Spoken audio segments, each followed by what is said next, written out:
L'Hôpital, un monde nouveau vous appelle.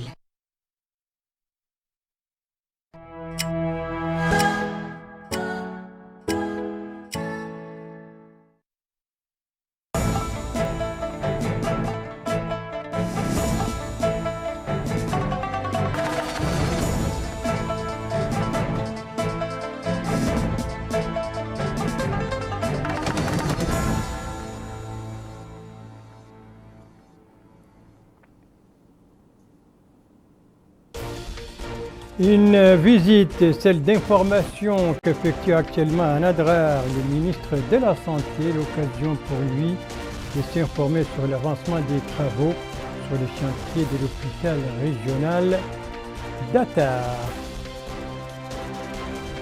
Un lancement, celui de la campagne Nour Boubiane, marqué par plusieurs centaines d'opérations chirurgicales ophtalmologiques. Lancement aujourd'hui sous la supervision de la MASEF qui assure l'intérim du ministre de la Santé. Une clôture, celle des travaux du premier colloque d'évaluation des programmes et interventions du CSA dans 4 wilayas de l'intérieur. C'était ce matin à Kifa, sous la supervision de la commissaire à la sécurité alimentaire. Voilà donc pour les principaux titres de votre journal et c'est parti, mesdames, mesdemoiselles, messieurs, bonsoir. Et bienvenue à votre 22h de ce samedi 22 octobre 2022, un 22h dominé par la santé avec une page en 4 volets. 1. Une visite, 2. Une déclaration, 3. Un lancement et 4. Une inauguration. La visite, premier volet donc de cette page médicale, c'est celle, je l'ai dit en titre, effectuée actuellement par les ministres de la Santé. L'occasion pour lui de visiter les chantiers de l'hôpital régional. Compte rendu sur les activités du ministre aujourd'hui à Attar avec notre correspondante permanente Nevissa Ishkouna, compte rendu retravaillé en français par Emina Khalil. C'est afin de s'enquérir de l'état d'avancement des travaux au niveau de l'hôpital du Nord dans la ville d'Attar et d'encourager l'accélération du processus que s'inscrit la visite effectuée par le ministre de la Santé, M. Mokhtar Ould-Dahi, dans la wilaya de l'Adrar. Visite au cours de laquelle le ministre est accompagné des autorités administratives et sécuritaires de la wilaya. À l'issue de sa visite, le ministre de la Santé a indiqué que les travaux au niveau de l'hôpital, objet de sa visite, sont en phase finale. Une installation importante, bâtie, poursuit-il, sur une superficie de 18 000 mètres carrés avec une capacité de 150 lits et dont la majorité des équipements a déjà été réceptionnée. L'hôpital du Nord est ainsi un pôle de services sanitaires dépassant dans sa taille l'hôpital national de Nouakchott, comprenant tout le matériel et spécialités demandés et exécutés sur financement du Fonds saoudien pour le développement. M. Mokhtar Ould-Dahi a précisé à la fin de sa déclaration que le retard constaté dans la mise en œuvre de l'hôpital du Nord d'Attar n'est plus admissible et que l'objectif de sa visite est d'accélérer l'achèvement des travaux pour installer les équipes médicales et équipements afin d'ouvrir l'hôpital au grand public. Sur place, le ministre de la Santé a écouté les explications des équipes techniques sur la contribution de l'hôpital à l'amélioration de la qualité des prestations sanitaires dans la zone. Voilà donc pour les activités du ministre de la Santé aujourd'hui à Attar, donc centré sur la visite du chantier de l'hôpital régional de Nouakchott. Et notre équipe sur place a rencontré les ministres, vous venez d'entendre sa déclaration, et il a fait également en français, vous allez l'entendre. Le ministre insiste sur l'importance de cet hôpital régional qui sera, a-t-il dit, une référence pour les wilayas du nord du pays. Je vous propose de suivre les ministres de la Santé. Je suis là aujourd'hui à Attar. En général, c'est une visite pour tous les systèmes sanitaires dans la wilaya de l'Adrar et surtout dans la Muqata'a d'Attar, mais surtout, principalement, c'est pour visiter l'hôpital, le projet de l'hôpital d'Attar. C'est un projet, un hôpital dont les travaux de finition presque restent selon les techniciens, 10% ou 8% des travaux. Et on a constaté un retard. Et comme les instructions générales des hautes autorités de l'État, du président de la République, c'est d'accélérer tous les chantiers les chantiers, et notamment les chantiers à caractère social et les chantiers dans le domaine de la santé. Je suis venu aujourd'hui à l'hôpital, accompagné d'Iwali, accompagné des autorités, accompagné de mes proches collaborateurs. C'est pour donner un coup d'accélérateur pour les travaux de finition de cet hôpital. On a travaillé avec les équipes techniques, on a même évalué les travaux restants, point par point, et, corps de métier par corps de métier. On est arrivé avec l'entreprise à avoir une feuille de route, je crois, très claire. Et on restera le temps nécessaire ici à Attar pour s'assurer que cette feuille de route sera respectée et le chronogramme établi sera respecté. Nous espérons que dans quelques semaines, cet hôpital sera opérationnel. Et les instructions ont été données au directeur général de l'hôpital d'Attar pour essayer de commencer déjà dès le mois de novembre de transférer quelques services à cet hôpital. Je note que c'est un hôpital de 150 lits et c'est une superficie bâtie de 18 000 mètres carrés. C'est supérieur même à la surface battue de certains hôpitaux en Nouakchott. Tous les services aussi sont prévus, des blocs opératoires, les scanners et le matériel technique nécessaire. J'espère que cet hôpital sera un hôpital de référence pour les régions du Nord, notamment les régions et du centre aussi, notamment les Chiri, les Tiris de Mour et les Taga. Le ministre de la Santé ce soir pour recueilli par nos collègues du bureau régional d'Attar. Voilà donc pour cette visite qu'effectue le ministre de la Santé, ses explications, l'objectif, il l'a dit lui-même.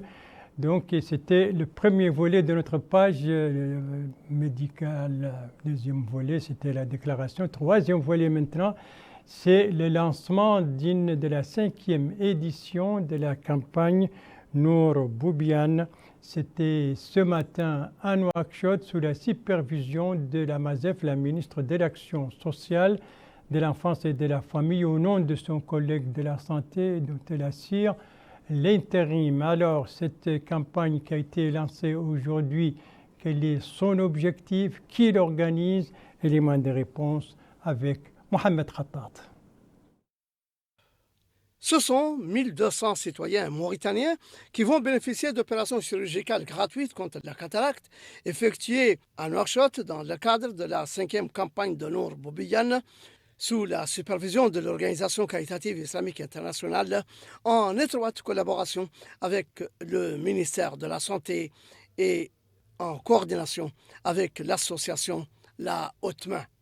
Prenant la parole à cette occasion, la ministre de l'Action sociale, de l'Enfance et de la Famille, Mme Saviem Taha, ministre de la Santé par intérim, a souligné que l'attention portée au projet de santé ciblant les couches vulnérables et à faible revenu est l'une des priorités du président de la République, M. Mohamed Ould Cheikh Al-Qazouani, comme cela s'est toujours traduit par de nombreuses réalisations et programmes qui ont eu un impact significatif sur ces populations. D'où l'autorisation de cette activité profitant à 1200 citoyens souffrant de la cataracte et qui s'inscrit dans le cadre des orientations du gouvernement mauritanien visant à exécuter ces programmes de lutte contre la cécité dans lesquels le ministère de la Santé présente des projets qui lui sont propres et d'autres à travers ses partenaires dans l'action humanitaire dont l'association La Haute Main. Lui succédant, le chef adjoint de la délégation de Boubiane Bank, M. Mohamed Al-Barak, a précisé que cette campagne s'inscrit dans le cadre de la continuité des succès des campagnes précédentes qui ont ramené la vie à plus de 10 000 personnes dans différents pays africains, soulignant que le choix s'est porté cette année sur la Mauritanie après un arrêt qui a duré 2 ans en raison de la crise sanitaire de la COVID-19. Il a ajouté que cette campagne comprend le plus grand nombre de médecins et d'ophtalmologues, dont 6 des plus réputés au Koweït, ainsi que des fonctionnaires de la Banque Boubiane, mais aussi des équipes de l'Organisation caritative islamique internationale et des bénévoles de l'initiative Dinarain. La directrice du département du volontariat de l'Organisation caritative islamique internationale, Mme Soumaya Al-Maimani, a remercié quant à elle le gouvernement mauritanien et l'association La Haute Main pour leur partenariat et leur coordination qui leur ont permis d'être présents aujourd'hui en Mauritanie et effectuer ces opérations. Le secrétaire général de l'association La Haute Main, M. Mohamed Abdelrahman Oul-Sabar, a souhaité la bienvenue à ces équipes et remercié tous les bienfaiteurs de l'État du Koweït qui n'ont cessé, dit-il, de déployer des efforts pour soutenir le peuple mauritanien. Il convient de noter que 3 structures hospitalières à Nouakchott abritent ces opérations contre la cataracte.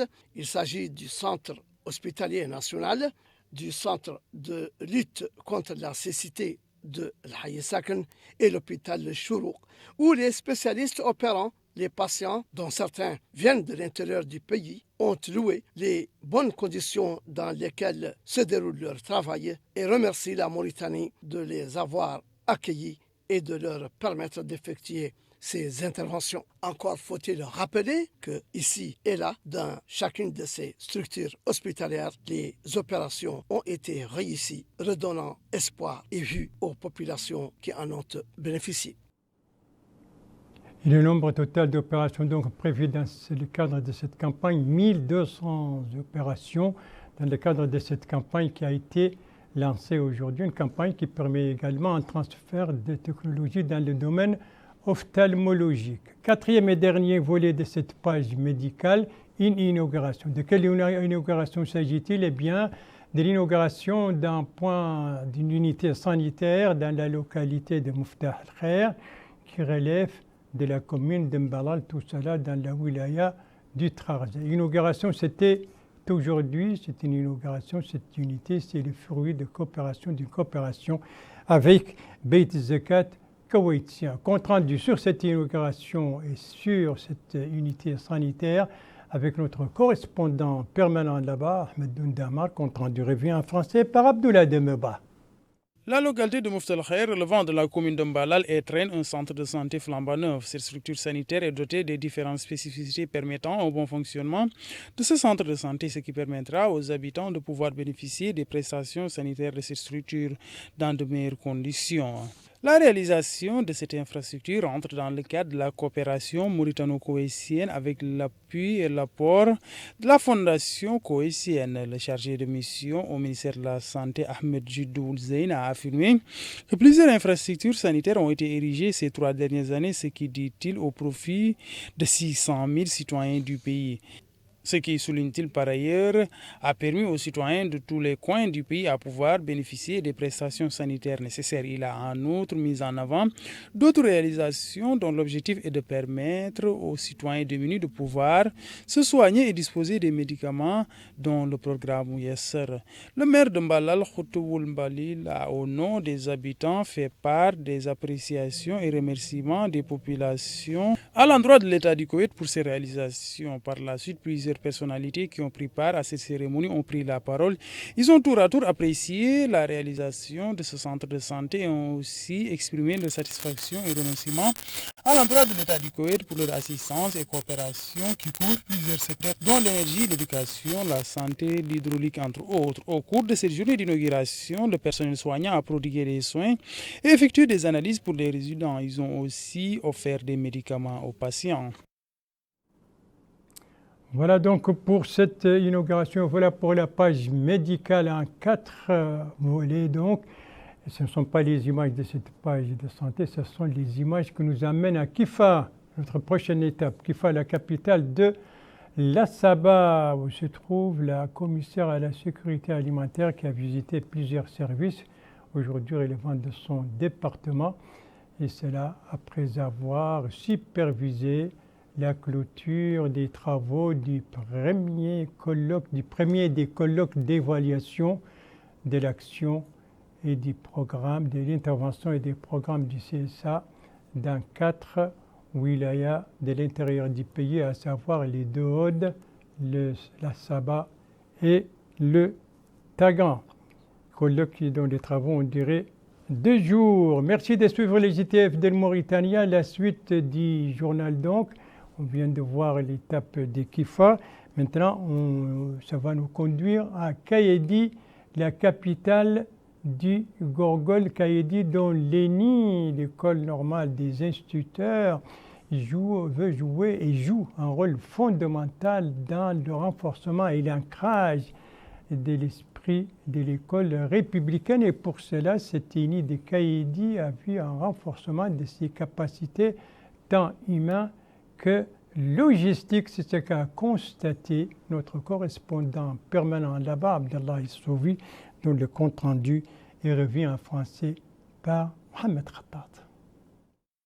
Avec l'avènement de l'école républicaine cette année, et pour répondre aux besoins de l'enseignement dans le pays et accompagner la réforme du système éducatif en cours, l'ENI de Kaïdi a connu une amélioration de la qualité de son rendement qui, selon ses responsables, permettra une meilleure formation des générations montantes des enseignants.